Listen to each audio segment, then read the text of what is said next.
Hello and good evening to you all. My name is Spooky T, and tonight I have for you numerous scary stories about skinwalkers, my personal favorite, and other cryptids and mysteries surrounding the great outdoors. Now, sit back, relax, grab some snacks, and let's jump right into the stories. Story 1. Something bad happened while I was camping. I'm just not sure what. I'm not sure if I'm in the right place, but I've held this story in for the last 6 years because it sounds crazy, and I got told not to talk about it. I went camping 6 years ago with a now ex-boyfriend of mine. The campsite we picked was beautiful. We were able to drive in through some rough trails. The spot we picked was next to some hiking trails that weren't very far from some natural hot springs and a huge waterfall. We were in the middle of nowhere, absolutely no one was around. We set up camp next to the car, went hiking, and soaked in the hot springs, came back and had dinner. It was all very normal, until we woke up the next day. I need to give some context as to how we slept that night so you can understand my confusion. Before we went to sleep, I put our food cooler and stereo that we brought in the car and locked it. I put the keys in the front pocket of my backpack and put the backpack next to my sleeping bag on the far side of the tent away from the door of the tent. My boyfriend at the time slept nearest the door of the tent with a gun next to him. We woke up the next morning and I felt fine. I had slept hard, and from inside the tent everything seemed normal. When we got out, our campsite was in absolute chaos. The fire pit we had made was ruined. The cooler had been thrown and food was scattered all over the place. The stereo was smashed to pieces laying next to a tree. All of the car doors were open, including the trunk. We stood there for a minute in silence, just taking everything in. The woods felt off now. It was quiet and not the beautiful campsite that I saw yesterday. Everything about these woods felt wrong now. My ex accused me of not locking the car the night before and that an animal got in our stuff. I promised that I had locked it and went into the tent to grab the keys from my backpack, but they weren't there. I found them later on the ground right next to the car. We quickly threw everything in the trunk and left. My boyfriend was quiet and wouldn't talk to me about what had just happened. He finally spoke up when we were almost home and told me that he had had a dream the night before about something kneeling over him in the tent holding his gun and just staring at him. When I tried to ask him more questions, he got quiet again and said he didn't want to talk about it, and that I shouldn't talk about it anymore either. I've tried to forget about it, but I just can't. Something really wrong happened to us in the woods that night. Story 2. My encounter with something in Big Bend National Park. This was about 3 years ago in Big Bend National Park. My friends, my husband, and I were all going on a trip to do some primitive camping. I'm not a hardcore camper, but I've done my share of primitive camping and hiking, so I like to think I have some wilderness sense. I know what common animals are, like having grown up in 8 acres of forested land. Coyotes were frequent visitors, so I know how creepy they can sound. That's why I know what we encountered that night was something else. We arrived at Big Bend around 4 p.m., checked in and set up our tent at our campsite, 9 Point Draw. It's a pretty desolate location around the entrance to the park. The campsite is about 25 miles to the visitor center and lodge, and about 40 miles from the Rio Grande village. So we were not near any kind of civilization that I know of. We had the idea that we would go for a night hike to a nearby trail after having dinner that night. So in preparation, I decided to scout out the trail from our campsite. The terrain in this part of the camp is totally flat desert with some ground vegetation, so we thought it would be an easy route from our campsite to the trail. The trek from our campsite was not difficult, but as an added precaution, I put up rock piles for us to follow that night. After dinner, we decided to head out around 10 p.m. The first 10 minutes were pretty uneventful. We were all in good spirits. Suddenly, we hear a scuttling noise from about 50 feet away behind us. Having been used to animal noises at night, we wrote it off as some form of critter. A few minutes later, we heard the same noise a bit closer, and this time, it sounded like a bigger animal. There are black bears here, but we weren't in the area they're normally sighted. Like I said, the landscape was wide open and we didn't see anything with our flashlights. We were a bit uneasy but willing to go on. The rock piles had been doing a good job of leading in the right direction. All at once, I stopped, feeling absolute terror. It's an indescribable feeling. I knew we were in danger, I just didn't know why. I looked to my friend and my husband, who both looked as terrified as I felt. There was no sound, no wind. Then in an instant, the most inhuman scream erupted seemingly all around us. We all froze for what felt like minutes, but I'm sure it was just seconds. I don't remember making the decision to run back, but the next thing I remember we were all running. We had made it pretty far out, even though I thought I was running in the direction of our camp. I remember scanning for the rock piles I had made, but not being able to find any, and almost turned back, thinking we were headed in the wrong direction. We made it to a rather large rock I knew was on the route back to the campsite. I also remembered putting a rock pile beside the rock. I went to check if it was there to make sure we were headed back to our campsite. The rocks were still there, but they had been knocked over. This set off all the alarms, and I told my friend and my husband that we had to get back to the camp as soon as possible. We made it back a few minutes later. By the time we got back, I was entirely freaked out and didn't want to stay. I think my husband was as well, but my friend convinced us that it was just wildlife, so we stayed in the tent that night. I don't know if it was connected, but there was scuttling and footsteps all around the tent all night. Either way, I did not sleep. We did not do any more primitive hiking that trip, and opted instead for a campsite in one of the community camps. I've never felt that feeling before or since, and I've been in the woods at night plenty of times. The next day, I went out to check if all the rock piles had been knocked down, and they had. I don't think an animal would deliberately go around knocking over the markers. That's what really makes me think that whatever it was sentient. I don't know what it was, but I don't want to know, and I'm glad we made it out.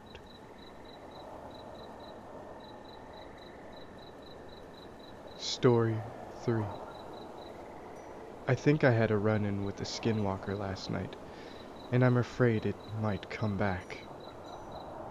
This entire thing happened last night, and I still don't know how to feel about it. Honestly, I'm still shaken up. I'm afraid that my dogs might get hurt, or even my family, so I've come here in search of advice as to what I should do now. It must have happened around 8-ish when my mom's girlfriend called me downstairs. She had asked me to help her burn some of the boxes we had lying around in the kitchen so we could clear up some space. We live in a pretty small house, 2 bedrooms and 1 bathroom for 5 people. I have 2 younger sisters. One I share a room with, 12, and the other, 10, sleeps in the living room most nights. And we live with my mother, her girlfriend, who is very, very mentally ill, mind you, and my dog Kobe, about 2 years old, Valentine, who we had for 6 years, and their 3 puppies. So there really isn't a lot of room to go around, and we could use that extra leg room. So I agreed, and we took the boxes out from the house and into the backyard. Our backyard is the biggest in our small neighborhood and is not fenced in. We also are one of the only houses on the block that has a shed, which is identical to our next door neighbors. Our driveway reaches over to our shed, and since the yard is open, they both sort of connect. Anyways, while she was breaking down said boxes and lighting them on fire, I'm not permitted to use the lighter, of course, I was putting Kobe out on the chain to use the bathroom, while Valentine roamed around the yard. The fire goes fine, and we burn about 2 or 3 big boxes with no problem. Everything was totally under control, and we were even having fun with it. Around the end of the fire, when the flames had started to fade away, Kobe started running back and forth from the driveway to near where we were, barking frantically and trying very hard to get off of his chain like he was afraid, or that he was warning us of something. When this happened, I also noticed that Valentine was growling in the driveway. So I got up and walked over to him to see what was wrong, and I smiled and asked, "What's the matter?" in that sort of baby voice. But while I was standing there, I got that feeling. You know, the one where you know you're not alone. I could feel someone's eyes looking right through me. I looked over in the direction of Valentine's barking, and I instinctively yelled, "Oh my God!" at what I saw. There was this inhuman-looking thing standing in the driveway only a few feet away from me. Despite having the light from the back door on and the fire nearby, this thing was completely black. All I could see were its bulging eyes staring right through me, never wavering. It was so thin and tall, standing much taller than the small shed at the end of the driveway. Easily 7 feet tall. And God, I could just feel that something was completely off about this thing. Some voice in the back of my head was telling me, this thing wants to hurt. It's so angry. And it was like me and this thing were having a staring contest. I heard my mom's girlfriend ask me what was wrong, and I looked away for just a second. And it was gone. Completely disappeared. But I could still feel its energy looming around. When I told Mom's girlfriend what happened, we put out the fire and we brought the dogs back inside. I ran to my mom and told her the same thing I had told her girlfriend, and she tried to give me logical explanations to what I saw, but none of them really made sense. She must have seen that I was afraid and wanted to comfort me, but her excuses gave me no comfort. After that, I went up to my room with Kobe and I tried to shake off that feeling that thing had left me with, but honestly, I couldn't. I was struggling for a while. I stayed up there talking with my boyfriend for maybe 15 to 20 minutes before I heard my mom calling for me from downstairs. Her and her girlfriend had gotten into a fight, and she had locked herself in the bathroom. Mom was fine with it and simply told me to keep an eye on the food while she went to pick up my sisters from their friend's house. So I said, okay, and went to do so while she left out the front door. Not even 2 minutes later, my mom comes rushing back inside and I hear her walk into the hallway where the bathroom is and say, "Girlfriend's name. There's something standing outside watching the house." And my heart sank. She finally believed me. So the girlfriend comes out from the bathroom and says that she had seen the same thing trying to peek into the windows from the bathroom, and she immediately ran to their room to grab their metal bat, and she ran out the back door screaming, "If anybody's out here, I'll bash your fucking head in." at the top of her lungs. Regardless of the situation, my mom still had to pick up the kids. So I walked her out to the car, then quickly retreated back inside and grabbed a hammer from the closet. Kobe started slamming himself into the back door, screaming bloody murder out of absolutely nowhere. I had never seen him do anything like this before. So, reluctantly, I put him on his chain so he could protect the girlfriend while she was on the lookout. While this happened, I hid myself in the bathroom, since it's one of the only rooms in the house with a working lock, and I called my grandma who was at work and told her everything. She's a huge believer in this kind of stuff, just like I am, so she listened to what I had to say and tried to calm me down since I was absolutely losing my shit. I am normally a mature and rational person, but I just felt so unsafe and everything felt off. Just when things started to calm down, the girlfriend comes running into the house and tells me urgently that something had broken the basement window from the outside, and she was afraid it had gotten in the house. So I hung up on Grandma after saying goodbye, had 911 on speed dial, and we went to check. Didn't see anybody.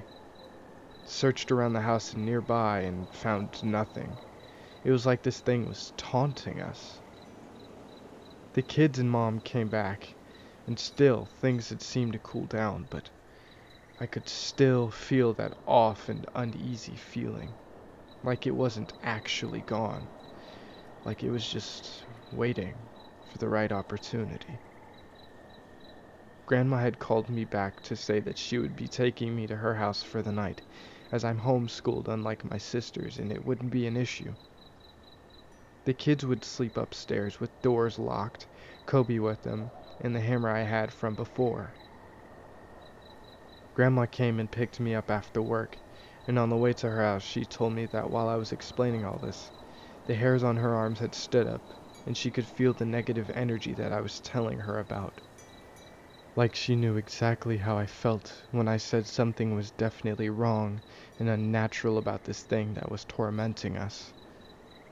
Later on this morning, I got a call from my mom saying that after I left she had invited some friends over to keep her company, ones with concealed carries, and she had went to grab something from the kitchen, which is where the back door is located, and she heard Kobe's chain rattling outside and something's weight shifting on the back porch right next to the door, when everybody was inside and Kobe was upstairs.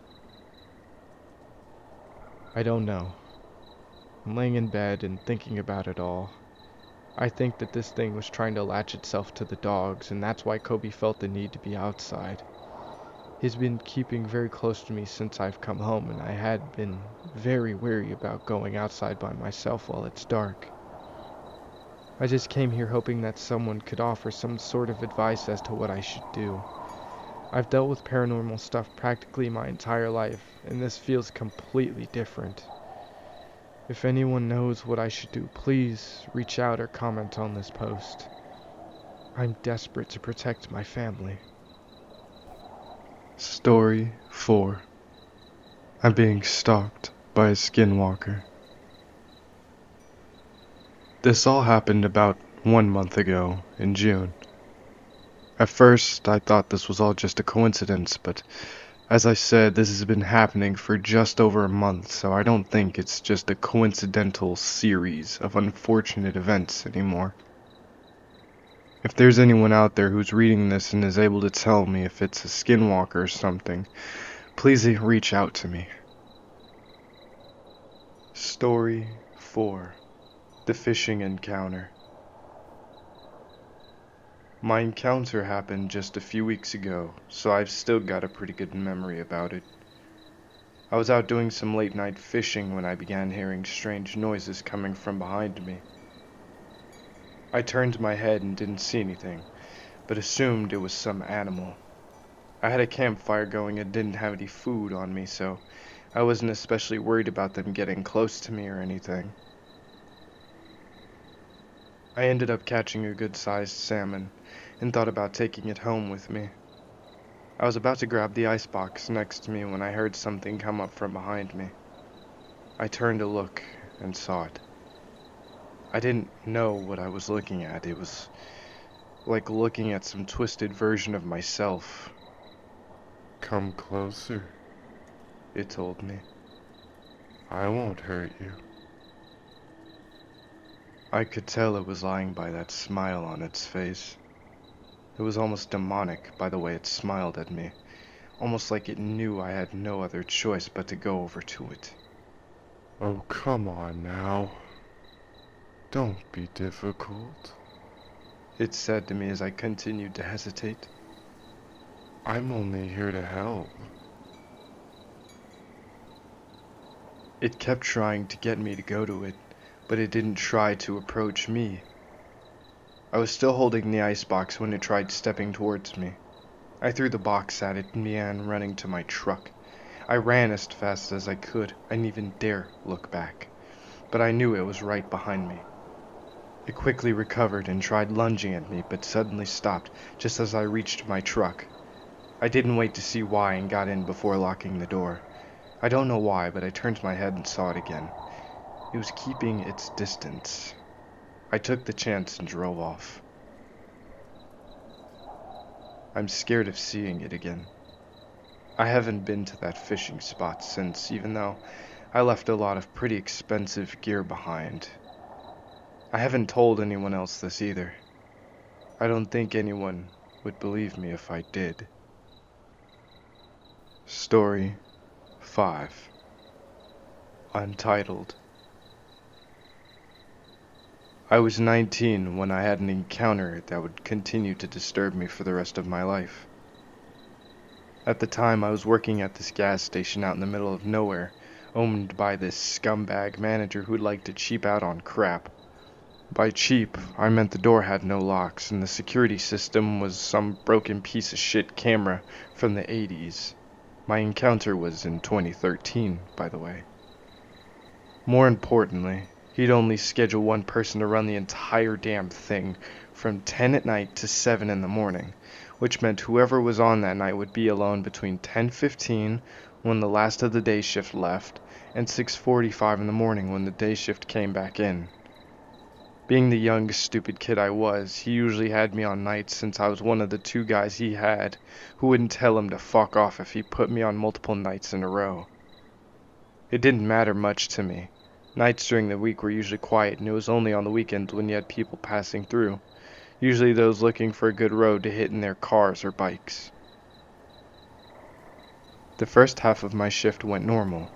A few people came in, a handful before midnight hit, and one more between then and the encounter. I remember the last person I saw was a woman in her mid-30s who was looking to fill up her tank. Again, this was normal. You occasionally got the odd person coming through before having a few hours between midnight and 5 in the morning without seeing another living soul. It was 2 in the morning when a man ran screaming into the gas station. He scared the shit out of me. Even more so when I saw he was covered in blood and missing an arm. He kept screaming to use the phone, claiming something was chasing him and trying to kill him. I did the best I could to help him, but I was just some dumb kid. He died not 30 seconds after running inside. I did what anyone would do and called the cops. This is where the gas station being out in the middle of fucking nowhere became a problem. The nearest officers they could send were more than 20 minutes away, and they were too busy dealing with some other issue, and the next best thing was more than half an hour away. I was told to stay put, lock up the station and not touch or move anything, let alone the body. I'd barely hung up the phone when I heard tapping on the glass door. I had already been covered in blood from when the man used his body to push it open, but even so I could see who or what was tapping on the door. At first I thought it was someone else who needed help and was nearly at the door when I saw it. It wasn't someone who needed help, it was something else entirely. There was what looked like a person at the door, but there was something wrong with what I was seeing. I mean, it was a person, sure, but it looked like something pretending to look human. It reminded me of a scene from an old horror movie I'd seen a while before. It saw me and asked me to let it in. It was here to help. It was looking for its friend who was injured. The sound of its voice sounded off, wrong somehow. Not like it was mimicking human speech, but more like it was trying to speak English for the first time. Many of the words it said wrong, like it never had encountered the language before. And then there were some words it seemed to say perfectly, but only those that sounded more like some sort of foreign language. Whatever it was, it just stood there for nearly 20 minutes trying to get in. I don't know why it couldn't. The door couldn't even lock. It only left after it noticed the body of the man who'd ran in screaming. The smile it had been wearing quickly turned into a look of anger and it walked away. I thought to look for another way in. Not long after, the cops arrived and took over. I quit that morning after the manager started screaming at me over calling the cops first rather than him. Truth be told, I'd have quit anyway with what had just happened, but still, he made it easier.